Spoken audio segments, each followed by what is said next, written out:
तो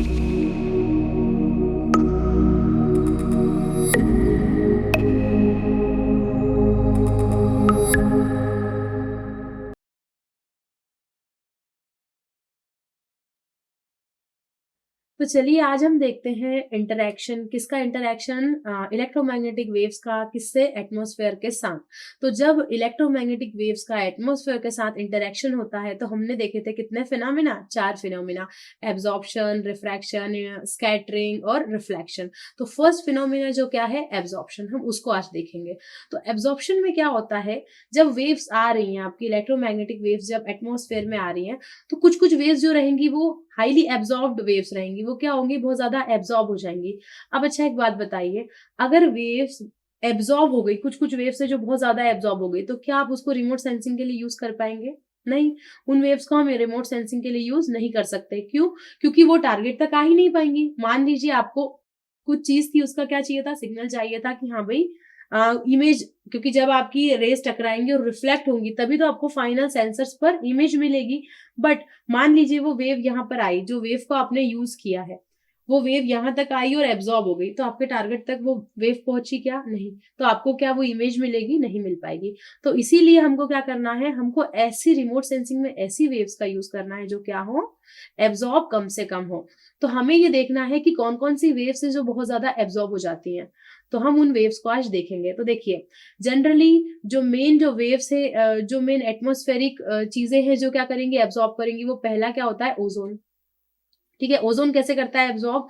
आप सभी को पता है कि सन से बहुत सारी हार्मफुल रेज, यूवी रेज आती हैं। तो वो जो यूवी रेज आ रही है, क्या हमारी बॉडी तक पहुंच रही है? नहीं। क्यों नहीं पहुंच रही है? अगर पहुंचती तो क्या होता, हमको सनबर्न हो जाता। आजकल तो अब तो ओजोन में कुछ होल्स हो गए हैं, तो कुछ कुछ यूवी रेज हम तक पहुंच रही हैं, और जिसके हमको नुकसान भी देखने को मिलते हैं। आजकल कैंसर इतना ज्यादा क्यों बढ़ गया है? कैंसर और ये सब जो बहुत सारी इनक्योरेबल डिसीजेज है जो पहले के टाइम पे नहीं होती थी, वो आजकल इतनी ज्यादा सिर्फ और सिर्फ इसलिए बढ़ी है क्योंकि यूवी रेज से क्या हो गया, एक्सपोजर ज्यादा हो गया। ठीक है, तो पहले ही जो सबसे पहला जो एब्जॉर्बर है वो क्या है, ओजोन लेयर।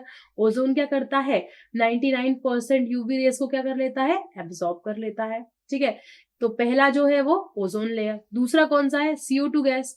CO2 को हम क्या बोलते हैं, ग्रीन हाउस गैस भी बोलते हैं। वो क्या करती है, ग्रीन हाउस गैस जो है वो जितनी भी थर्मल वेव्स आ रही है, जो थर्मल हीटिंग आ रही है, वो जो थर्मल वेव्स है उसको क्या कर लेती है, वो सबको इकट्ठा करके रोक लेती है, एक ब्लैंकेट बना देती है। ठीक है, क्या करती है, वो एक ब्लैंकेट बना देती है। और वो जो ब्लैंकेट रहता है उसके कारण क्या रहता है, हमारा एटमॉस्फेयर बहुत ज्यादा गर्म हो जाता है। आपने ये भी देखा होगा, अभी आजकल टेम्परेचर, क्लाइमेट चेंज बहुत ज्यादा चल रहा है। जो नॉर्मल टेम्परेचर है उससे हमारे अर्थ का टेम्परेचर कितना, 1.5 डिग्री तक बढ़ चुका है। इट मीन्स कि जो टेम्परेचर हमारा नॉर्मल होना चाहिए था, जो हमेशा से होता आया है, उससे आज का जो टेम्परेचर है, अब का जो टेम्परेचर है, वो कितना है, 1.5 डिग्री सेल्सियस बढ़ चुका है। और साइंटिस्ट ने क्या की, एक वार्निंग भी दी है कि 2 डिग्री से ज्यादा नहीं होना चाहिए। अगर 2 डिग्री से ज्यादा हो गया तो 2050 तक ये बहुत सारी चीजें खत्म हो जाएंगी। ठीक है, तो ये बात हो गई हमारे अभी रिसेंट की क्लाइमेट चेंज की। बट यहाँ पे क्या चीज है, ये जो टेम्परेचर बढ़ा रहा है, ये टेम्परेचर कौन बढ़ा रहा है, पहले भी वही सन था, आज भी वही सन है। ये टेम्परेचर बढ़ा कौन रहा है, CO2 गैस बढ़ा रही है। ठीक है, ये CO2 क्या करती है, थर्मल वेव्स को क्या करती है, इंट्रैप करके रख लेती है। और इस इंट्रैप्शन के कारण ही क्या है, ओवरऑल जो है टेम्परेचर बढ़ रहा है, जिसके कारण क्या हो रहा है, ग्लेशियर्स जो है वो पिघल रहे हैं। ठीक है, तो दूसरी हमने बात की किसकी, फर्स्ट ओजोन की बात की, सेकंड हमने बात की CO2 की। ठीक है, तो जो CO2 है उसका काम क्या है, जो CO2 है वो भी क्या करता है, सारी ग्रीन हाउस गैसेस को इंट्रैप्ट कर लेता है। ठीक, अब थर्ड हम किसकी बात करने वाले हैं, थर्ड हम बात करेंगे एक और ऐसी गैस है जो कि क्या करती है, मतलब एक वेपर है जो क्या करती है, वो भी बहुत सारी गैसेस को, या फिर बोल सकते हैं बहुत सारे इलेक्ट्रोमैग्नेटिक वेव्स को इंट्रैप्ट कर लेती है। ठीक है, वो है वाटर वेपर। वाटर वेपर भी क्या करती है, वेव से इंटरेक्ट करती है और क्या करती है, उसको एब्जॉर्ब कर लेती है। ठीक, तो ये तीन जो है वो मेन चीज है जो क्या करने वाली है, हमारी जो सनलाइट है या फिर बोल सकते हैं इलेक्ट्रोमैग्नेटिक वेव्स है, उनको क्या करने वाली है, एब्जॉर्ब करने वाली है। तो हमें क्या करना है, अब हमें ये करना है कि जो वेव्स है जो कि बहुत ज्यादा एब्जॉर्ब हो गई है, उसे हमें यूज नहीं करना। तो एक टर्म होता है, क्या टर्म है, उसका नाम है विंडो। हम बोल सकते हैं स्पेक्ट्रल विंडो। स्पेक्ट्रल विंडो क्या है? एक ऐसा स्पेक्ट्रम है जो कि हम यूज करने वाले हैं रिमोट सेंसिंग के लिए, ठीक है। देखो अभी हमने क्या देखा था, इलेक्ट्रोमैग्नेटिक स्पेक्ट्रम देखा था इतना बड़ा।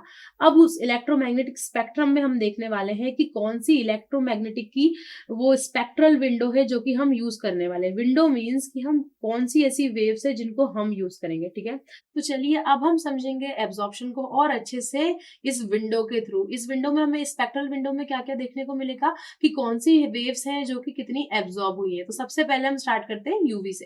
तो जो यूवी रहेगी, अल्ट्रावायलेट रेज है, वो क्या रहेंगी, हमारी मैक्सिमम जो है वो यूज हो गई। इट मीन्स कि ये वाला जो विंडो ये हमारे काम का नहीं है। उसके यूवी के बाद आता है कौन सा, विजिबल। विजिबल में आप देखेंगे कि विजिबल का बहुत सारा है एटमॉस्फेरिक विंडो जो खाली है हमारे लिए, हमारी रिमोट सेंसिंग के लिए। तो हम क्या करेंगे, उस विजिबल पोर्शन को यूज कर सकते हैं किस चीज के लिए, हमारी रिमोट सेंसिंग के लिए। अब हम उसके आगे बढ़ते हैं तो उसमें क्या आ रहा है, नियर इंफ्रारेड आ रही है। अब देखिए जो इंफ्रारेड वेव्स होती है उसको हमने क्या किया, 3 पार्ट में डिवाइड कर दिया, ठीक है। और बल्कि हम बोल सकते हैं हमने 4 पार्ट में डिवाइड कर दिया। पहला है नियर इंफ्रारेड, दूसरा है मिड इंफ्रारेड, फिर उसके बाद है थर्मल इंफ्रारेड और फिर है फार इंफ्रारेड। तो जो इंफ्रारेड वेव्स है वो क्या है, एक बहुत वाइड रेंज है। अपन ने पहले भी बात की थी कि इंफ्रारेड की जो रेंज है वो बहुत ज्यादा वाइड है। तो इस वाइड रेंज में जो नियर इंफ्रारेड है वो भी हमारे लिए ओपन है। उसके बाद जो मिड रेंज है, जो मिड रेंज है वो क्या है, थोड़ी ज्यादा एब्जॉर्ब होती है। और साथ में अगर हम थर्मल इंफ्रारेड की बात करें तो थर्मल इंफ्रारेड क्या सबसे ज्यादा एब्जॉर्ब होती है। जो थर्मल इंफ्रारेड है यही किसके थ्रू एब्जॉर्ब होती है, जो एनिमल्स है वो इसको एब्जॉर्ब करते हैं, जो ह्यूमन बींग्स है वो इसको एब्जॉर्ब करते हैं। साथ साथ में जो थर्मल रेडिएशन है वो हमारा अर्थ भी एब्जॉर्ब करता है। तो अगर जो इंफ्रारेड वेव्स आएंगी उसमें से जो थर्मल पार्ट रहेगा वो क्या होगा, अर्थ के थ्रू और ह्यूमन बींग्स के थ्रू पूरा यूज हो जाएगा। इट मीन्स वो रिमोट सेंसिंग के लिए ज्यादा यूजफुल नहीं रहेगा। वहीं पर अगर फार इंफ्रारेड की बात करें तो ये भी पार्शियली क्या होती है, पार्शियली एब्जॉर्ब हो जाती है। उसके बाद अगर हम आगे जाएं तो जो माइक्रोवेव्स है वो भी कुछ कुछ थोड़ी बहुत यूज होती है और उसके बाद बहुत सारा माइक्रोवेव्स का पार्ट रहता है जो यूज नहीं होता। इट मीन्स हम किस किस में वर्क करने वाले हैं, विजिबल रेज में वर्क करेंगे, विजिबल वेव्स में।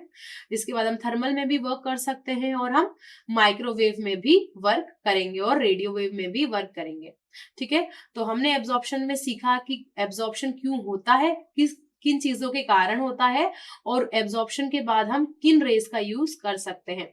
नेक्स्ट वीडियो में हम देखेंगे स्कैटरिंग। Thank you.